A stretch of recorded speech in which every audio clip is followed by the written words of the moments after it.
My posse's on Broadway.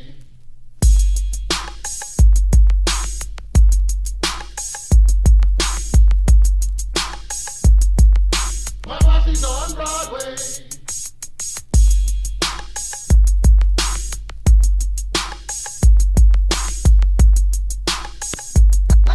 My posse's on Broadway.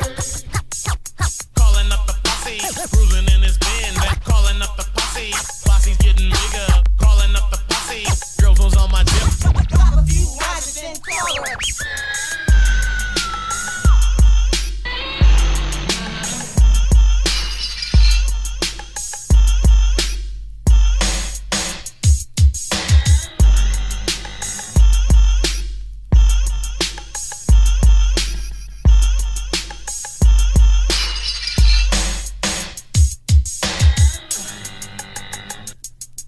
My posse's on Broadway.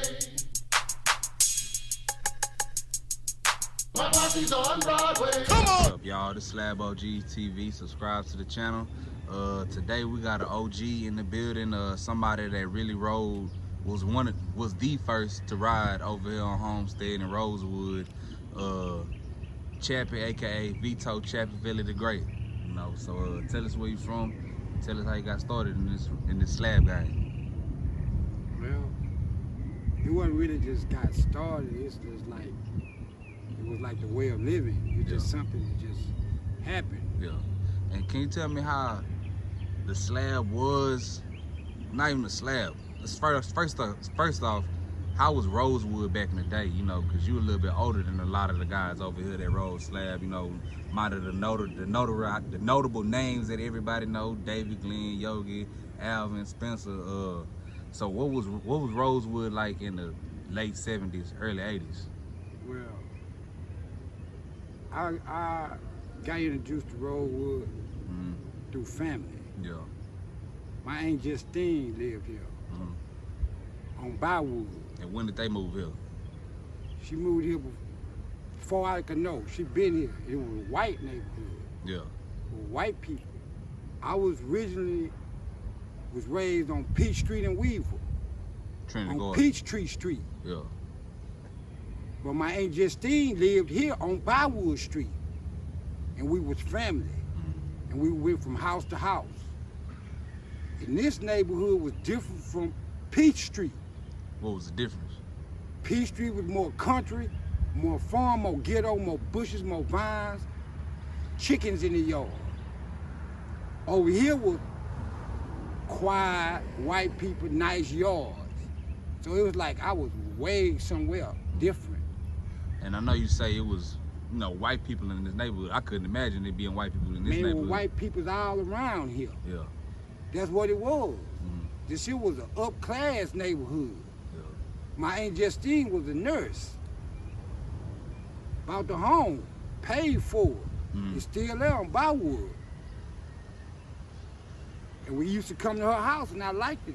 But then she passed away and inherited the house to my mom, so we was here officially. And Peach Street become an empty lot. My Aunt Justine gone, now my mama got it. And my mama just continued and built it and made it bigger and better. Okay. So it's supposed to be a family home. Yeah. So was there a lot of, was there any, you know, just street stuff going on during this time in in the early Rosewood era? Well, when I first come over here, the only thing going on was smoking weed and stealing car batteries. I used to roll with this guy named Joe Hickman, Gino. He had a Nova. And we ride around listening to Jimi Hendrix, smoking weed and stealing batteries. So for when we go to school, we could have a bankroll. And then before you know, time went by, years went by, and then things got different. Next thing you know, the kids my age was riding around in cars, brand new. I'm like, how he get that? But they were called a tink. They were stealing the car. And that thrilled me. For some reason, I don't know why. And it made me want to do it. I wanted to drive the car and have fun. So Rosewood, even way back then, kind of had like a stealing car, kind of cranking cars. That's what it was. Yeah, that's like a generational thing. I don't know how it happened. Yeah. That's how it happened. Yeah. And whoever was involved in it around here or from somewhere else that came here, they almost became great with it. But the only thing that destroyed them was they was hard-headed and greedy. They ain't gonna get you nowhere. And you have to listen. Yeah. So I know you say all this was going on, you know, you started to eventually see people riding in brand new cars and stuff. Where, you know, because everybody I talk to from over here, they all say that they might be 50 years old, but they say they remember being a kid and seeing you riding on elbows in 83 and 84, way before anybody ever was riding over here. So where did you get the idea to put a wheel that wasn't supposed to go on this particular car on that car? Well, what made me like it was the white man. I'm riding in my car, I had a photo Pontiac Ventura I got from my brother. He gave it to me. And then I'm riding, I see a white man in the Eldorado with some wheel, with some swingers on. He got on the suit, got his wife, got the kids in the car. Mm-hmm.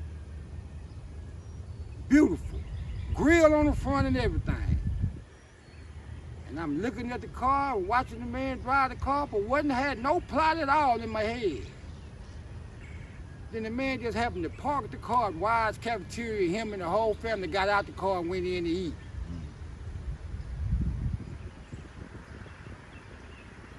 And you took it. Was it something that you might have saw on another side of town, or was it just like? It wasn't nothing. It was just something I seen I liked. Yeah. Ain't hardly nobody had nothing. Yeah. Back then when I came up, they had Kragers, they had AP, they didn't have the tie with the gold line. They had gangster white wall with a hubcap. When them wheels came out, it changed everything. Mm. The first set I really actually saw was my sister was going with this guy, Preston, Marie Preston brother. Where was he from? T. Lottie from the south side. Okay. She come home right there on Bywood. And it was black and gray Riviera, brand new with elbows and inches. Mm. I wake up that morning to go to school, the car in the yard. I must have got down on my knees and looked at them wheels for so long, wondering how they do that. It's something you ain't never seen before. I ain't never seen it in my life, as long as I've been black. Yeah. And it was right here in my front yard.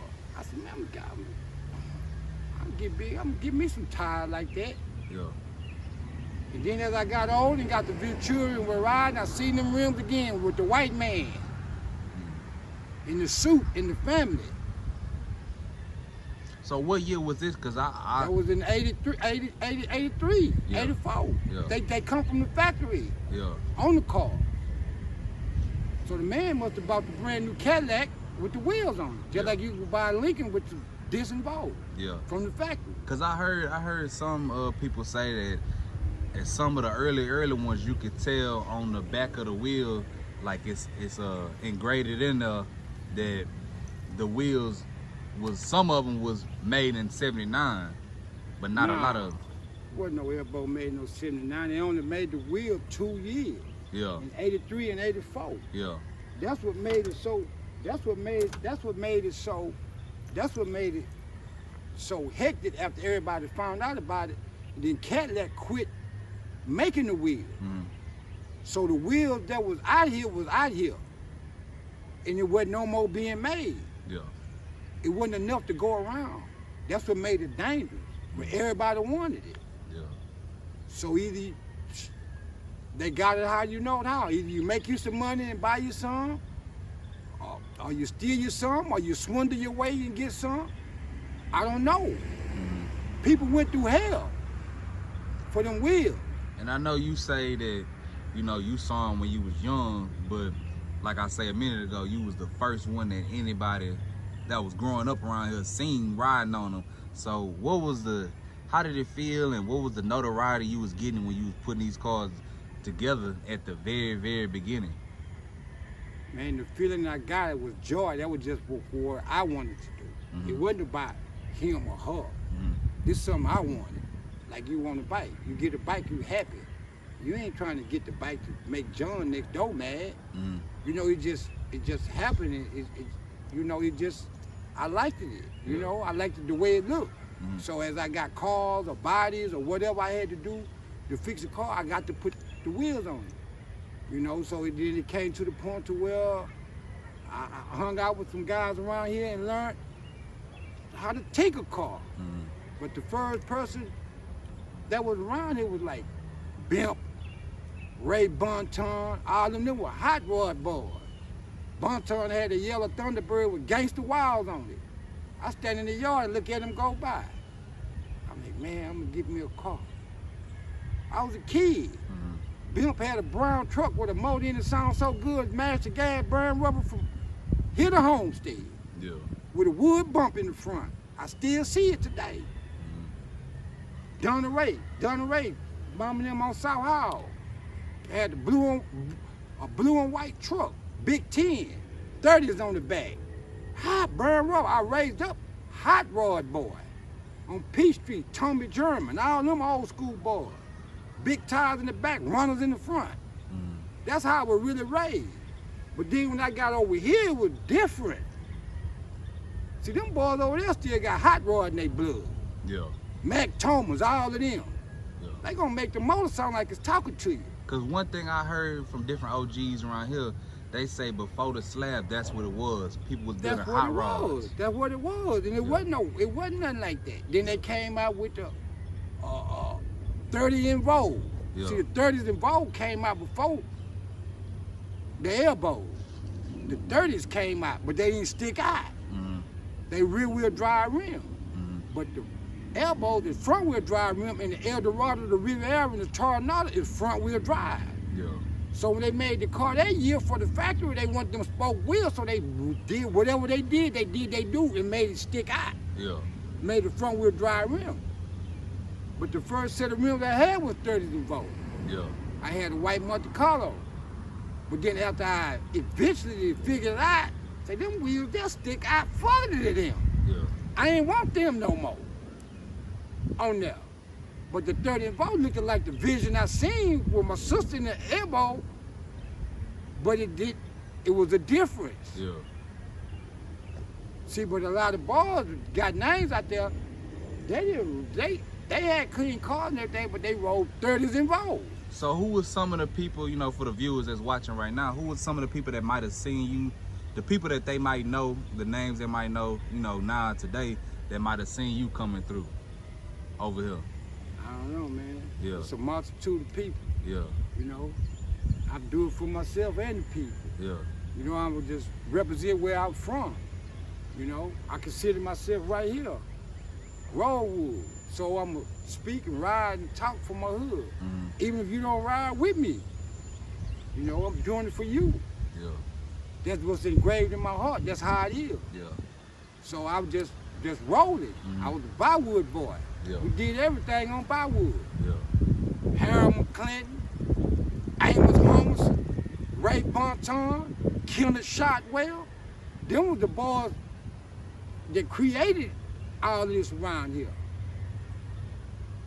They was originally born in here, but my auntie lived in here. I'm like a stranger. So I just didn't get it. I wasn't just in the clique just like that. You know, I'm a distant family. I was raised in Wood, Green Hill, Peach Street and Weaver. But my auntie lived here. But so them boys here was already around here, hot rodding. And I had a love for cars in my heart. So I had to guerrilla my way in the game. I know somebody told me before that they first time seeing you, first car they see you coming through in the Rosewood. I can't remember what particular car it was, but they said it was a Hollywood top and it had nothing but 6x9s in the back. Where did that whole era of 6x9s and not having a back seat and, you know, chopping the Hollywood top, you know, where did that come from? That's all it was. It wasn't no woofers. Yeah. They had 6x9, 6907, 6908. Mo tweeters, 6909s. Pioneers. Sanyo and Sony Amp. Alpine Radio. That was the best. So more speakers you put, more hard it's gonna hit. This was before the woofer. Yeah. But the first one was put out them speakers was Roosevelt out of Lakewood. I think he had 24 Pioneers in the back. Yeah. In the white lag. Topping the top deck full of speakers and the back seat.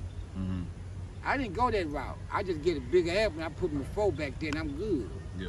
I had the Hollywood on. Yeah. I cut my own Hollywood. Can you tell me what One Stop was? One Stop was on 59. People Harold, the white man get Harold a job, and Harold passing on, and gave Amos a job, and I got a job, Eric Brewster got the job. So Rosewood was running the trading post. Everybody there was crime and stealing, taking T-top, PMDs, 60-40 seats, stuff like that. They had to bring them here to the north side to One Stop to get their money. Yeah. And I know you told me on the phone, you say it was everybody. It didn't matter what side it was. It wasn't no division. Yeah. We was all young black boys, and we was hustling Yeah. from the north and the south.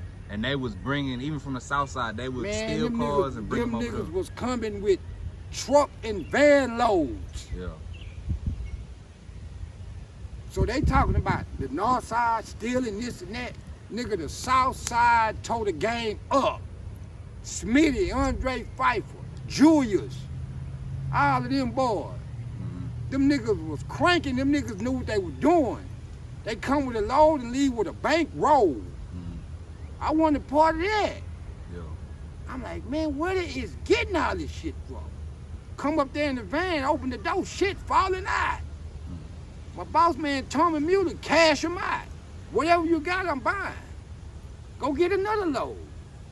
I'm talking about whatever you bring, he buying. And them niggas, hey, they was bringing it. Can you tell me about the time you met Smitty, the first time you met Smitty at One Stop? Smitty had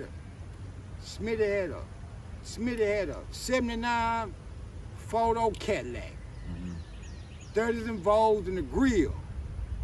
Music. He had an Alpine radio. His Alpine radio burnt out on him. It didn't work no more.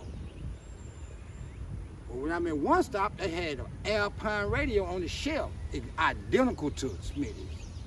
Smitty ain't had the money to buy another radio. So he asked me, say, Black, do me a favor, Black. I'm like, what is it? He said, man, my radio burnt out. Take my radio, put it up there on the shelf, and give me that radio. You see how many he got? He got thousands of radios.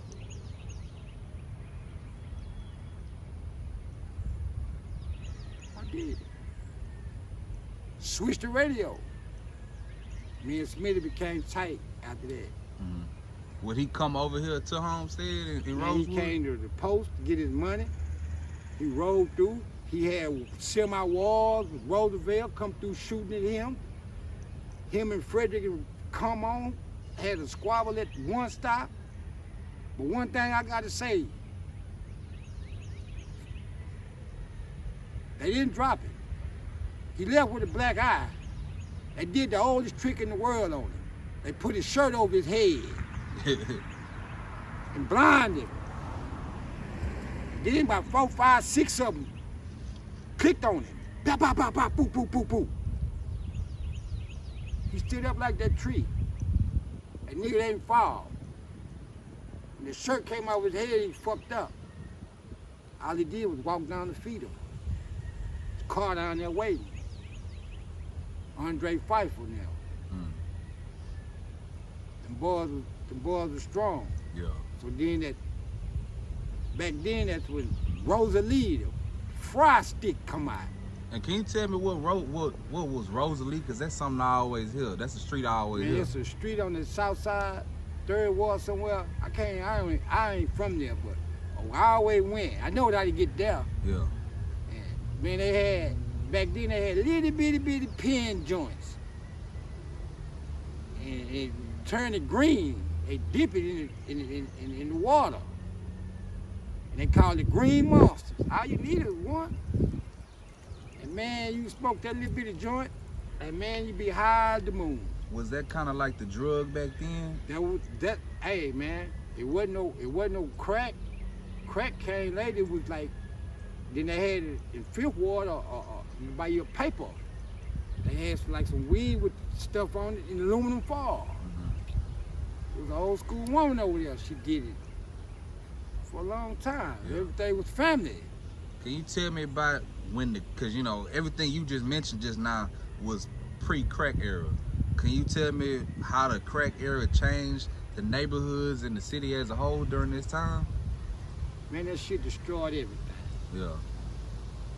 Still is. Yeah. When it came and the vision everybody had was they wanted to make a lot of money. See, the auto theft game was the money game. That's how they made money. So auto theft was the hustle before crack era. Yeah. Okay. Besides them old niggas breaking in houses and doing all that old kind of shit and robbery. Yeah. I don't deal with that. Yeah. You know, I ain't putting no pistol on you and take your stuff. Mm-hmm. I got to outsmart you. Yeah. I don't want it. Yeah. I don't want to hurt you for nothing.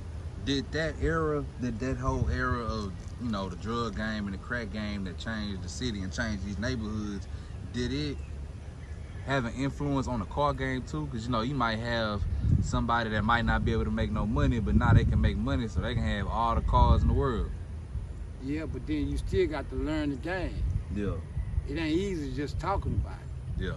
You got niggas right now that been involved with auto theft, niggas still can't crank. Yeah. That's just like the dope game. You got to know how to cook if you want to make something. If you want to make your extra money, you got to know how to cook it yourself. I don't know how to cook it. I ain't no dope man. Mm-hmm. So some people just come along with you and they'll drive to make some money. Or something like that. Or take you. You know, it's the same game, but it's just different. You know, with that dope, you gotta know how to cook it. You cut it. It ain't easy. You ain't just gonna get no money for that dope. You got to know what you're doing and know who you're dealing with. You get around the wrong people, they gonna take it. Just like your wheels. They would take them from you. If they think you're weak and you let them. Even pre-screw tape era and all that, like strictly during the 80s, they was still stealing, you know, elbows and stuff. Yeah, but Yeah. then they work because they was rad and everybody wanted, and a lot of people were growing up, you know, and when they seen them, they liked it. They might have seen you riding in them, so when they got, Private deal. yeah, You know, I don't know. I done been riding. I remember niggas that's rich right now didn't have swingers. I remember Slim Thug used to ride through the club in the drop top, hanging out the drop top with his braids with no wheels on the car. Smitty rode 30s and Vogue for many years. and then came to the elbows. When I know the Smitty got elbows, it was in.